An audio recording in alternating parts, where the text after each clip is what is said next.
रूस यूक्रेन जंग इस वक्त बेहद बुरे दौर में पहुंच चुकी है। 30 दिन से युद्ध विराम की धज्जियां उड़ाने में राष्ट्रपति जेलेंस्की और पुतिन दोनों ही लगे हुए हैं। हालत ये हो गई है कि अब राष्ट्रपति ट्रंप और उनकी टीम ने भी न तो राष्ट्रपति जेलेंस्की को काबू किया और न ही रूस को हमला करने से ही रोक पा रहे हैं। यूक्रेन पर रूस के ताजा हमलों से तो साफ पता चल रहा है कि रूस यूक्रेन का सर्वनाश करने पर तुला है। हालात ये हो गए कि महज 24 घंटे के अंदर पूरे यूक्रेन में रूस ने 646 से ज्यादा बड़े हमले कर दिए। एक तरफ राष्ट्रपति जेलेंस्की डोनेस्क इलाके को बचाने के लिए डोनेस्क में मौजूद कमांडर्स का हौसला बढ़ा रहे हैं, तो वहीं रूस के ही कुर्स्क इलाके में राष्ट्रपति पुतिन और अपने टॉप कमांडर्स ऑपरेशन के चीफ के साथ हमले बेहद तेज करने में जुटे हैं। आपको बता दें कि कैसे राष्ट्रपति पुतिन अब यूक्रेन के 50% इलाके पर कब्जा करने जा रहे हैं। साथ ही आपको दिखाएंगे फ्रांस, ब्रिटेन, जर्मनी और पोलैंड यूरोपियन यूनियन के 27 देश यूक्रेन की तरफ से जंग करने के लिए इतना आगे बढ़ चुके हैं कि हम आपको ये भी दिखाएंगे, क्योंकि राष्ट्रपति जेलेंस्की ये चाहते हैं कि रूस के साथ युद्ध विराम नहीं बल्कि रूस को युद्ध के दम पर हराकर उससे बातचीत की जाए। हम शुरुआत कर रहे हैं रूस के उन हमलों से जिसने पूरे यूक्रेन में हाहाकार मचा दी।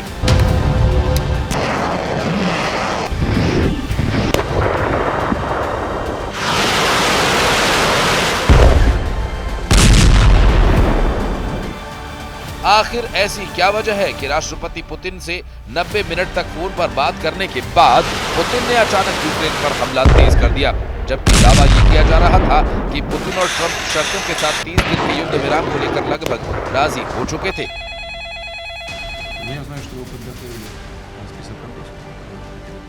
अब हम आपको बता दें कि यूक्रेन के राष्ट्रपति किसी भी कीमत पर रूस के साथ युद्ध विराम शर्तों के साथ नहीं चाहते। यही वजह है कि यूक्रेनी सेना ने रूस में पिछले 56 घंटों में ऐसे बड़े और खूनी हमले किए हैं जिसने पुतिन को पूरी तरह से बेकाबू कर दिया। और आप खुद देख लीजिए, रूस के टैंक, तोप, ड्रोन, लड़ाकू जेट और ड्रोन यूक्रेन में कहां-कहां कितने हमला कर रहे हैं। हैरानी की बात तो यह है कि रूस ने यूक्रेन पर हमले ऐसे वक्त में किए जब सऊदी अरब में अमेरिकी मध्यस्थता में सोमवार यानी 24 मार्च को रूस और यूक्रेन के बीच वार्ता होने वाली है।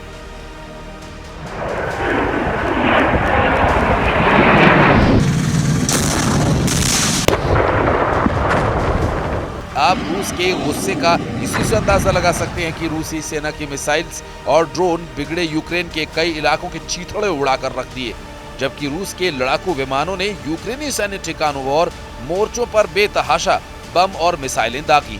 महज 24 घंटे के अंदर यूक्रेन के अंदर रूस ने 646 हमले किए। अकेले कीव पर ही 10 सेकंड में 4 बड़े आत्मघाती ड्रोन अटैक हुए। रूसी दावों के मुताबिक उनके हमले में यूक्रेन की ऊर्जा सुविधाओं और नागरिक बुनियादी ढांचों को भारी नुकसान हुआ है। यूक्रेनी सेना ने यह भी माना कि रूस के हमलों में 50% तक की बढ़ोतरी देखी गई है। यूक्रेन सेना का दावा है कि रूस ने लगातार 5 घंटे तक हवाई हमले किए।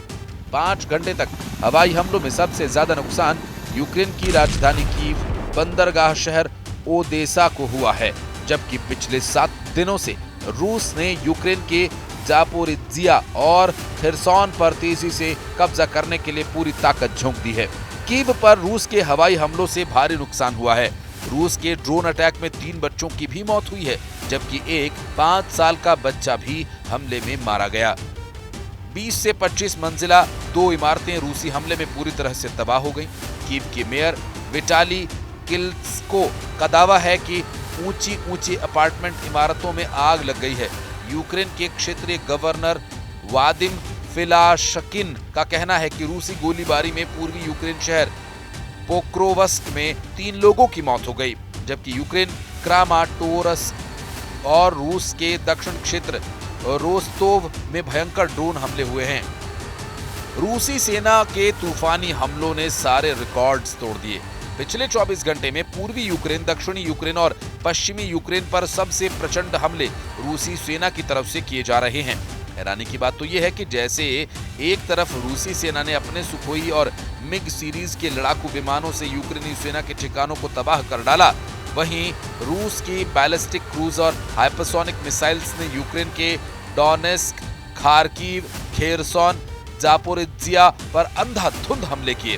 रात और दिन यूक्रेन पर मिसाइलों की बरसात सी हो रही है। यूक्रेनी सेना इस वक्त रूसी सेना के हमलों के सामने निहत्थी साबित हो रही है, क्योंकि अमेरिका ने अपने सैटेलाइट और जमीनी खुफिया नेटवर्क को यूक्रेन के लिए बंद कर दिया है। इसकी वजह से यूक्रेनी सेना रूसी सेना के सामने अब अंधी हो चुकी है। यूक्रेनी सेना को हमला करने वाले रूसी जेट्स, मिसाइलें, रॉकेट और ड्रोन के सही पोजीशन का पता ही नहीं चल पा रहा, जिसकी वजह से यूक्रेन रूस हमलों में पूरी तरह से तबाह हो गया। हम आपको रूसी हमलों से जलते यूक्रेन की बर्बाद और विनाश की तस्वीरें दिखाने जा रहे हैं, जिसने यूक्रेन से लेकर पूरे यूरोप तक में कोहराम मचा दिया है।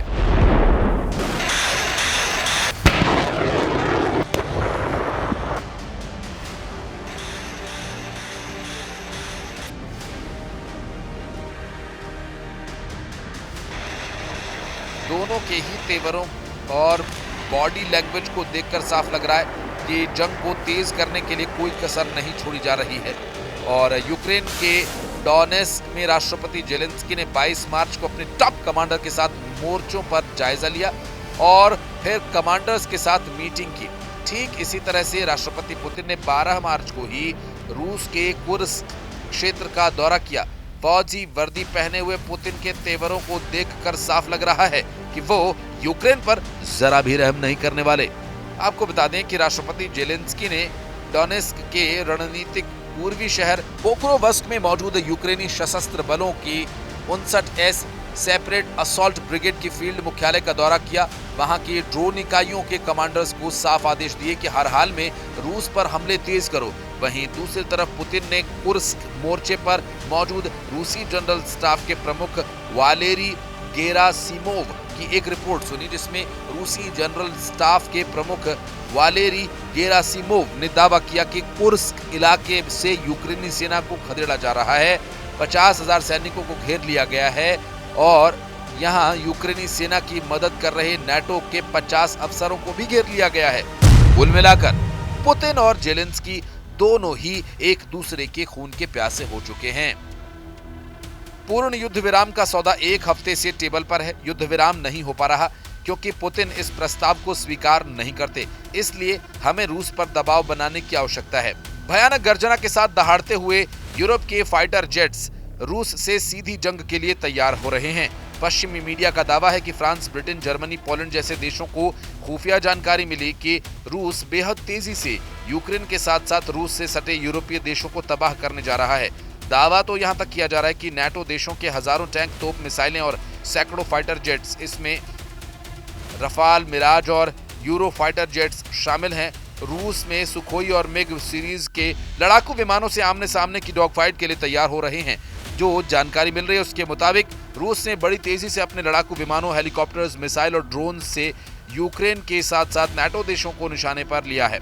देखिए क्यों यूरोप के देशों ने रूस के हमलों को देखते हुए आपातकाल में तुरंत 120 फाइटर जेट्स यूक्रेन और बाल्टिक देशों को बचाने के लिए झोंक दिए।